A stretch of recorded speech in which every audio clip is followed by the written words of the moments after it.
Jika ingatan dan pengetahuan manusia dapat diwariskan ke generasi berikutnya melalui gen, apa yang akan terjadi pada manusia dan masyarakat manusia?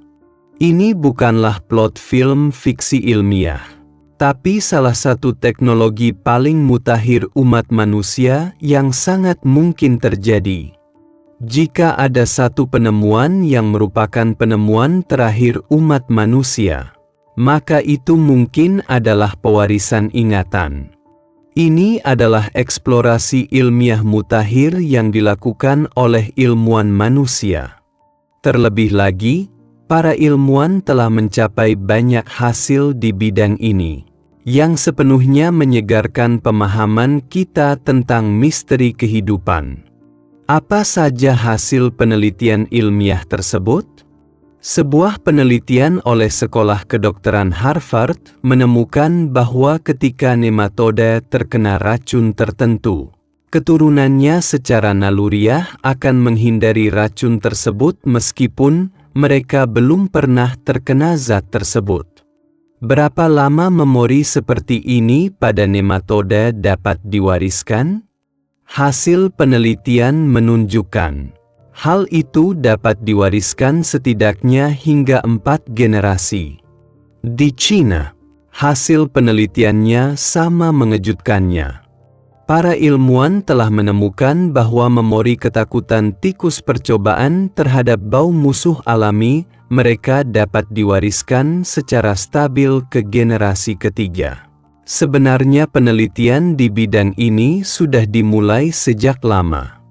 Beberapa tahun lalu, para ilmuwan menemukan adanya kelainan yang jelas pada informasi genetik terkait stres pada keturunan penyintas Holocaust. Apa artinya ini? Hasil penelitian ini menunjukkan bahwa keturunan penyintas Holocaust telah mewarisi sebagian kenangan mengerikan tentang Holocaust dari nenek moyang mereka. Menurut pemahaman kita sebelumnya, ingatan dan pengetahuan manusia tidak dapat diwariskan ke generasi mendatang, dan setiap generasi harus belajar dari awal. Tetapi serangkaian hasil penelitian yang baru saja disebutkan memungkinkan kita untuk benar-benar melihat kemungkinan ingatan manusia dan pewarisan pengetahuan. Warisan ingatan manusia tampaknya akan menerobos keterbatasan gen. Ini membuka pintu ke dunia baru bagi kita. Jika daya ingat dan ilmu pengetahuan manusia dapat diwariskan, maka tidak dapat dipungkiri lagi bahwa evolusi peradaban manusia akan semakin cepat. Di bidang teknologi, ini akan membawa lompatan maju yang belum pernah terjadi sebelumnya. Bayangkan jika Newton memiliki pengetahuan Galileo di kepalanya saat ia lahir, dan jika Einstein memahami persamaan Maxwell saat ia masih bayi. Perkembangan teknologi manusia akan tumbuh dengan sangat pesat.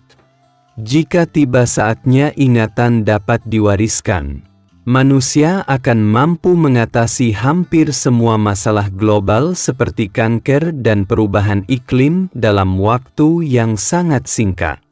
Bahkan perjalanan antar bintang dan penjelajahan peradaban luar angkasa mungkin bukan lagi impian belaka.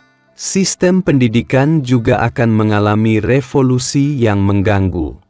Simulasi yang dilakukan oleh para ilmuwan menunjukkan bahwa jika manusia benar-benar mengembangkan teknologi genetika memori, sistem pendidikan tradisional akan hilang dalam waktu 20 tahun dan digantikan oleh perpustakaan memori.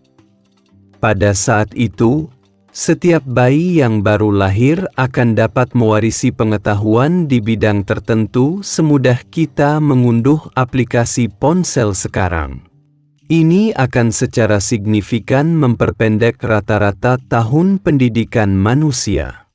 Hanya dalam beberapa tahun saja, cadangan pengetahuan setiap manusia akan mencapai tingkat bakat-bakat terdidik tinggi saat ini.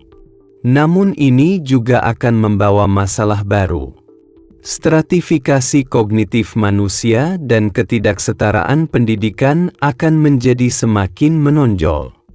Manusia-manusia baru dengan memori genetik berkualitas tinggi tersebut kemungkinan besar akan membentuk kelas elit baru yang mengarah pada munculnya sistem kasta pengetahuan. 1% keluarga kaya teratas di dunia mungkin memonopoli sumber daya memori berkualitas tinggi, sehingga menciptakan pertentangan kelas antara bangsawan memori dan rakyat jelata. Di bidang ekonomi, teknologi genetika memori akan sepenuhnya merekonstruksi faktor produksi. Jika dokter dapat secara langsung mewarisi pengalaman klinis dari para pendahulunya dan pengacara dapat menggunakan perpustakaan kasus yang telah berusia ribuan tahun, maka banyak profesi tradisional akan menghadapi dampak yang sangat besar. Namun, bentuk ekonomi baru juga akan muncul. Perusahaan dan institusi yang berhubungan dengan penyimpanan memori, pengeditan gen, dan lain-lain pasti akan bermunculan dalam jumlah besar dan membentuk rantai industri yang sangat besar. Di bidang budaya, teknologi genetika memori juga akan berdampak besar pada pewarisan budaya. Teknologi genetika memori dapat membuat pewarisan budaya manusia lebih efisien. Karena genetika memori dapat sangat mempersingkat waktu yang dibutuhkan untuk memberikan pengetahuan dan keterampilan yang relevan. Namun pewarisan memori juga dapat memicu krisis keberagaman budaya. Bayangkan jika suatu hari nanti, semua manusia memiliki warisan intelektual yang hampir sama. Maka, budaya daerah yang unik dan keterampilan tradisional masing-masing tempat mungkin akan perlahan menghilang, seperti dialek yang kini perlahan menghilang. Naaman, pewarisan memori akan memungkinkan inovasi budaya dan mengantarkan kemakmuran yang belum pernah terjadi sebelumnya.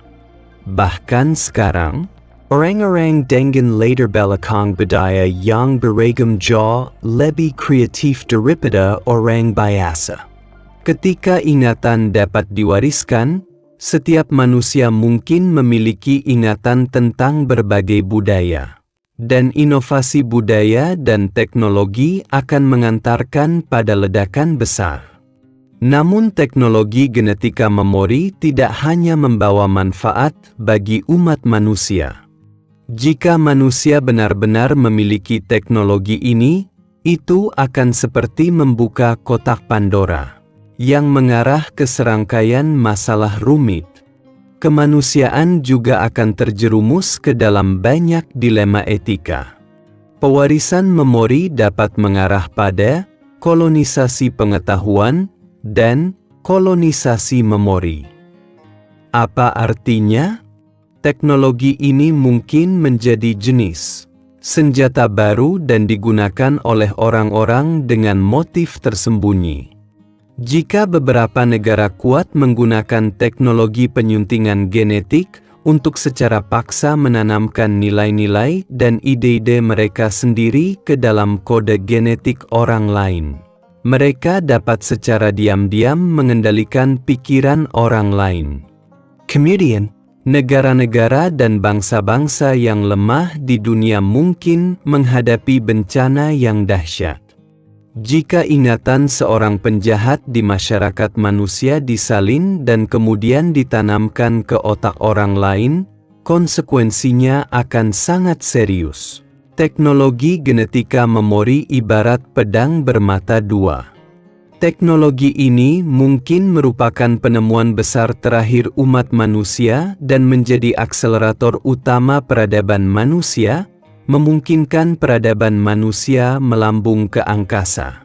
Namun juga dapat membawa malapetaka bagi umat manusia. Mengingat potensi risiko dari teknologi ini, Masyarakat manusia pasti akan merumuskan konvensi internasional yang relevan di masa depan dan menemukan keseimbangan antara inovasi teknologi dan pengendalian risiko. Tidak diragukan lagi bahwa ilmuwan manusia akan terus mengeksplorasi teknologi genetika memori karena daya tarik teknologi ini sangat besar. Kita masing-masing akan menjadi saksi sejarah ini. Namun ketika kita mengejar kemajuan ilmu pengetahuan dan teknologi, kita harus tetap berpegang pada inti sifat manusia dan membiarkan ilmu pengetahuan dan teknologi benar-benar bermanfaat bagi kesejahteraan umat manusia. Ini adalah niat awal umat manusia dalam mengejar kemajuan ilmu pengetahuan dan teknologi. Sejak manusia belajar membuat api dengan mengebor kayu, yang menandai dimulainya peradaban, hingga saat ini ketika kita memasuki era kecerdasan buatan, kemajuan teknologi manusia ibarat sebuah kisah epik yang luar biasa. Dengan kebijaksanaan dan legenda tertulis di setiap halamannya. Tidak mudah bagi kami untuk sampai ke titik ini. Melihat situasi saat ini, teknologi penyuntingan gen membawa harapan untuk menaklukkan penyakit yang sulit. Perkembangan komputasi kuantum yang pesat mendorong kemampuan pemrosesan informasi kita ke tingkat yang baru. Teknologi realitas virtual dan realitas tertambah membentuk kembali pengalaman hiburan dan pendidikan. Teknologi AI memberi kita kemudahan yang luar biasa dalam semua aspek kehidupan kita. Teknologi telah terintegrasi ke dalam setiap sudut kehidupan kita, mewujudkan impian yang tadinya di luar jangkauan menjadi kenyataan. Di masa depan, ketika teknologi seperti antarmuka otak komputer dan pewarisan memori benar-benar matang, peradaban manusia pasti akan membuka babak baru dan berangsur-angsur berkembang menjadi peradaban yang lebih tinggi. Hanya ada satu hal yang benar-benar dapat menghentikan kemajuan umat manusia, yaitu umat manusia itu sendiri. Oleh karena itu, perang tidak ada artinya, perdebatan ideologis tidak ada artinya, dan perjuangan di camp tidak ada artinya. Hal terpenting bagi umat manusia adalah mengembangkan dan mengejar kemajuan ilmu pengetahuan dan teknologi. Mari kita saksikan bersama bahwa umat manusia menciptakan lebih banyak keajaiban. Selamat datang untuk berlangganan dan berbagi saluran saya. Saya akan terus berbagi lebih banyak pengetahuan di sini. Sampai jumpa di lain waktu.